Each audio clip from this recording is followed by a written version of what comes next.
2020 సంవత్సరంలో Timothy uncle మహిమలోని పిలువబడే దానికి మునుపుగా ఒక వారం ఉందన్నప్పుడు హెబ్రోన్ ప్రక్కనే ఒక ఇంటికి ఆయన వచ్చాడు. అప్పుడు ఆయన ఆయనతో మాట్లాడుతూ ఉన్నా. అంతకు మునుపు దాదాపు 2 సార్లు ఆయన మా అమ్మ నాన్న వాళ్ళ కాన్వకేషన్ దుబాయ్లో అబుదాబీలో పెడితే అక్కడికి వచ్చాడు. దుబాయ్లో కాన్వకేషన్, అబుదాబీలో కాన్వకేషన్ దుబాయ్ ప్రాంతంలో అక్కడికి వచ్చినప్పుడు నేను అక్కడ మా అమ్మ నాన్న వాళ్ళు అక్కడే ఉంటా. ఆయన లోపలికి వెళ్తున్నాడు, నన్ను చూసి ఆగిపోయి, అరే నువ్వు ఇక్కడేం చేస్తున్నావు రా అన్నాడు. ఆ మాట ఏం చేస్తున్నావు రా అనే ప్రేమ గల మాట చూస్తేనే చాలా ప్రేమ పుట్టుకొస్తుంది.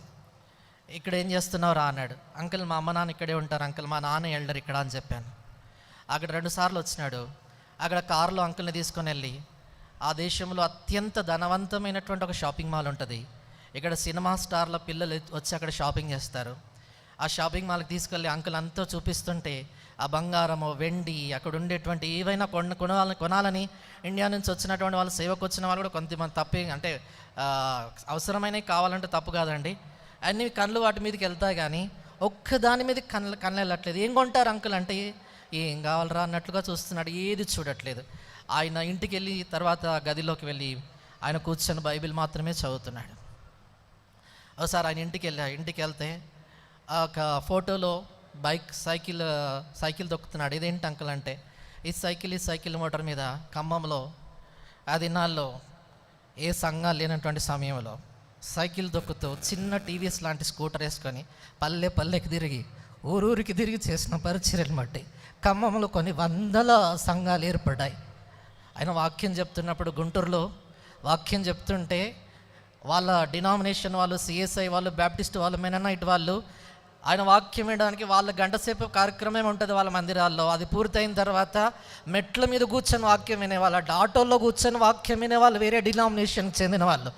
ఆయన 2020 సంవత్సరం చనిపోయే సమయంలో నేను చివరిలో అడిగాను వారం, అంకుల్ ఈ సంవత్సరం 31st నైట్కి ఎక్కడికి వెళ్తారు అంకుల్ అన్నాను.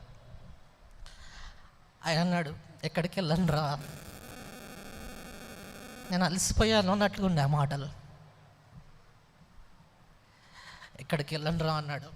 ఆ వారం తర్వాత తన మహిమలోని పిలువబడ్డాడు. ఆయన పాటలు అన్నీ అయిపోయిన తర్వాత పెట్టె తీసుకొని మోసుకొని బ్రదర్స్ పాట పాడుతూ హెర్మోన్లో నుంచి బయటికి తీసుకెళ్తుంటే నా కళ్ళల్లో కన్నీళ్ళు తిరుగుతున్నాయి. కారణం ఏంటో తెలుసా? ఆయన దేవదూత, ఆయన తప్పు చేయలేదు నేను అనట్లేను.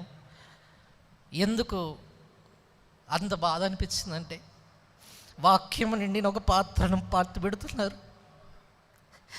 తల మొదలుకు నరికాలం వరకు పొడిస్తే వాక్యం వచ్చేటువంటి ఒక వాక్యపు పాత్రను పాతి పెడితే అలాంటి పాత్రలు ఎక్కడి నుంచి వస్తాయి?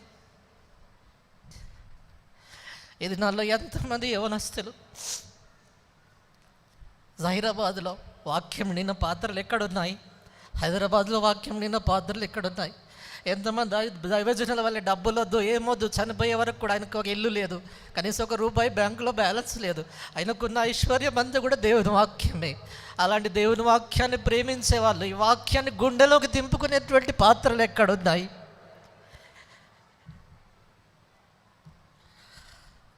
ఆ పాత్రలే దేవుని ఇంటిని కడతాయి.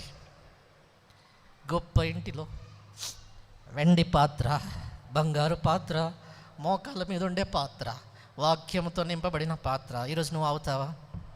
రెడ్డి మోకాళ్ళ మీద అందరూ కళ్ళు మూసుకోవాలి. ఈ గంభీరమైనటువంటి సమయం, శబ్దాలు 1 నిమిషంలో ఆగిపోవాలి. పిల్లలందరూ కళ్ళు మూసుకోవాలి. ఇంతసేపు మౌనంగా ఉన్నారు, ఎవ్వరు కళ్ళు తెరవద్దు.